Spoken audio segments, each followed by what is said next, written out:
আমাৰ গোটেই কথাটো অতদিনে এতিয়া যিটো যোৱাকালি যিটো ঘটনা ঘটিলে মানুহ মৃত্যুমুখতো পৰিছে চৰকাৰী পক্ষ যিসকল কৰ্মচাৰী পুলিচ প্ৰশাসনকো আক্ৰমণ কৰিছে বা উচ্ছেদৰ যিসকল আক্ৰান্ত হৈছে তেওঁলোকৰো দুই এগৰাকী মৃত্যুমুখতো পৰিছে আৰু আক্ৰান্ত হৈছে এই যিটো ঘটনা এই ঘটনাটো অতি আমি উদ্বিগ্নতা আমি প্ৰকাশ কৰিছোঁ উদ্বিগ্নতা প্ৰকাশ কৰিছোঁ কাৰণ এই গোটেই কথাটো চৰকাৰে এই গোটেই কামটো ৰাজনৈতিক মুনাফা ল'বৰ কাৰণে কৰাৰ কাৰণে বা গোটেই প্ৰক্ৰিয়াটো যেনেধৰণে তেওঁলোকে কৰিব লাগে নকৰাৰ কাৰণে ঘটনা ঘটিছে কাৰণ ইয়াৰ আগৰ দুটা কথা আপোনালোকে যদি চায় কাজিৰঙা ৰাষ্ট্ৰীয় অভয়াৰণ্যৰ পৰা যেতিয়া উচ্ছেদ কৰিছিলে সেইসকল উচ্ছেদিতক 14 কোটিতকৈ বেছি টকা তেওঁলোকে ক্ষতিপূৰণ দিছে তাৰমানে প্ৰমাণ হৈ গ'ল যে তেওঁলোক বিদেশী নহয় যদি বিদেশী চিনাক্তকৰণ কৰি তেওঁলোকক বহিষ্কাৰ কৰাৰ চৰকাৰৰ দায়িত্ব সেই কামটো কিয় নকৰে অসম চুক্তিৰ 6 নম্বৰ দফা কাৰ্যকৰী কৰি অসমৰ খিলঞ্জীয়া থলগিৰি ভূমিপুত্ৰ মানুহক ৰাজনৈতিকভাৱে সুৰক্ষা দিব লাগে এই কাম নকৰে দ্বিতীয় কথাটো হ'ল যে গৰুখুটিত যেতিয়া উচ্ছেদ কৰিছিলে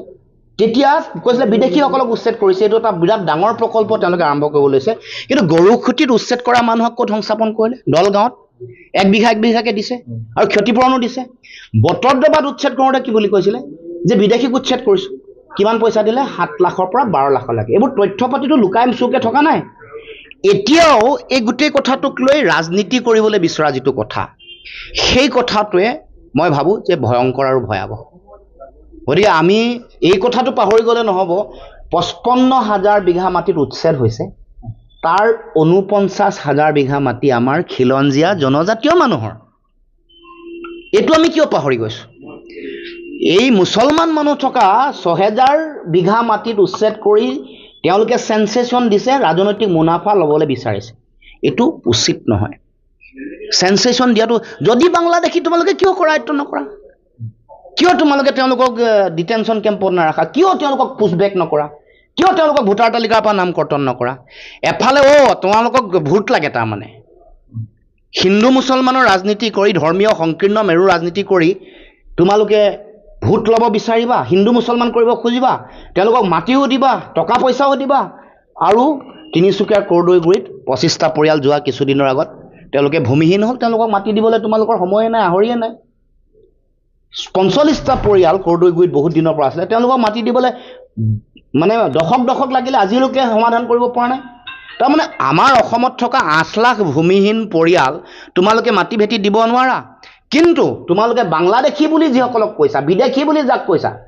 তাক তোমালোকে মাটি ভেটি দিছা তাৰমানে ভিতৰি তোমালোকৰ কিবা অংক আছে তাৰমানে এইবাৰ গম পাইছে যে এইবাৰ মানুহে এইবাৰ তেওঁলোকক ভোট নিদিয়ে তেওঁলোক বিশেষকৈ হিন্দু মুছলমানৰ ৰাজনীতিৰ অংক এবাৰ নচলিব সেইকাৰণে চিট যিহেতু হেৰুৱাব যেনেকৈ যোৱাবাৰ নিৰ্বাচনত বদৰুদ্দিন আজমলে সহায় কৰিছিলে এইবাৰ তেওঁলোকে ভয় ভাবুকি খুৱাই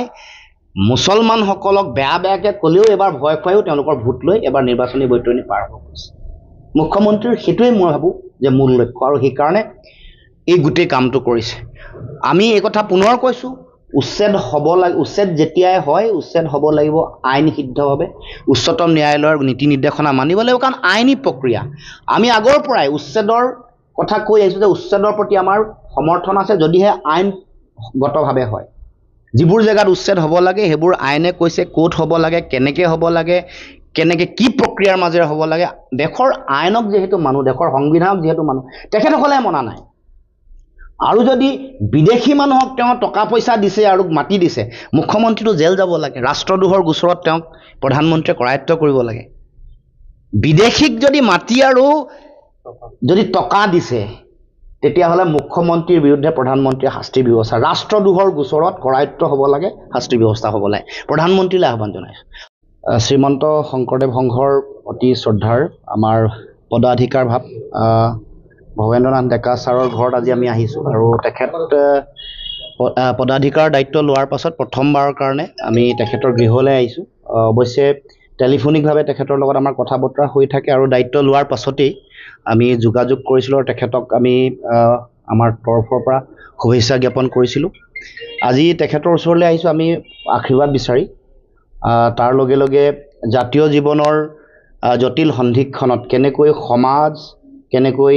দেশ আৰু দেশৰ সামাজিক ৰাজনৈতিক প্ৰেক্ষাপটত আমি আমাৰ কি দায়িত্ব হোৱা উচিত সেই মাৰ্গদৰ্শন তেখেতৰ পৰা ল'বৰ কাৰণে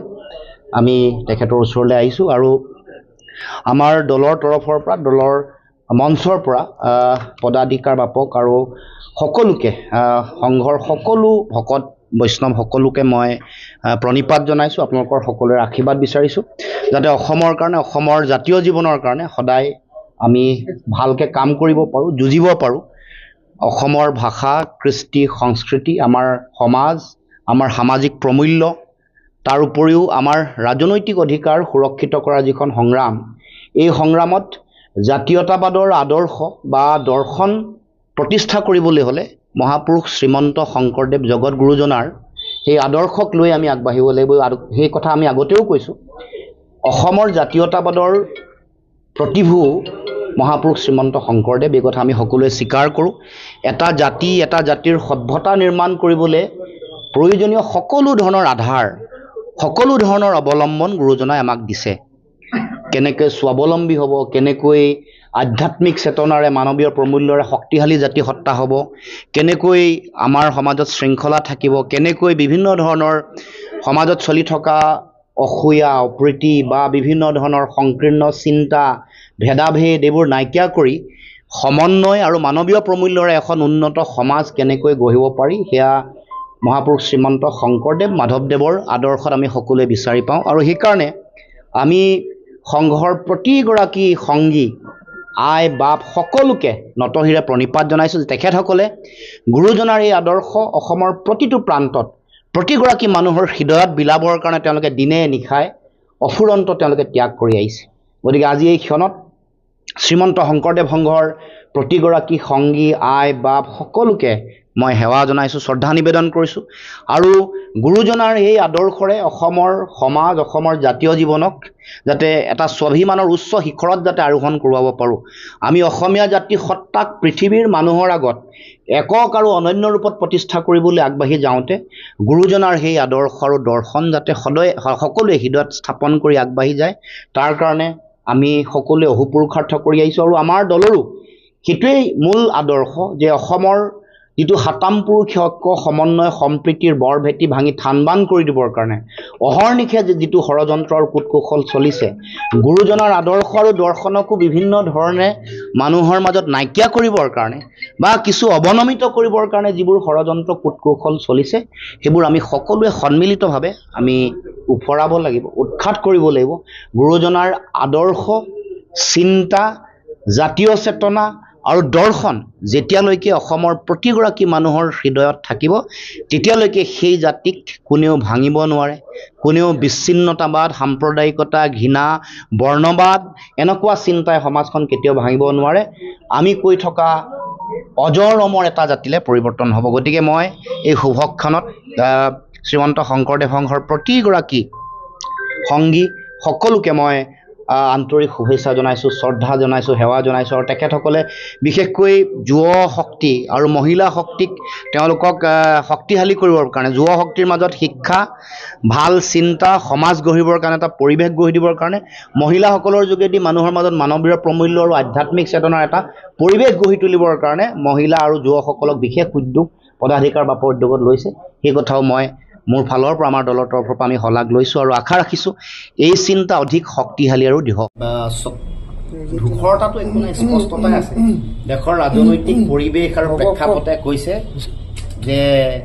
ভোট বিভাজন নহ'লে যুঁজিব পৰা যিটো পৰিৱেশ সেইটো থাকিব, জিকিব পৰা যিটো শক্তি সেইটো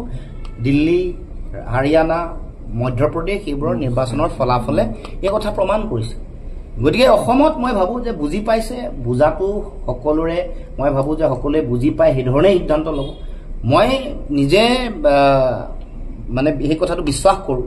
আৰু মই ভাবোঁ যে সেইধৰণে জনগণৰ যিটো আহ্বান আৰু দেশৰ ৰাজনৈতিক যিটো প্ৰেক্ষাপট, সেই দুয়োটাক চাই প্ৰত্যেকে সিদ্ধান্ত নিশ্চিতভাৱে ল'ব। মই আশাবাদী এইটোক লৈ। আৰু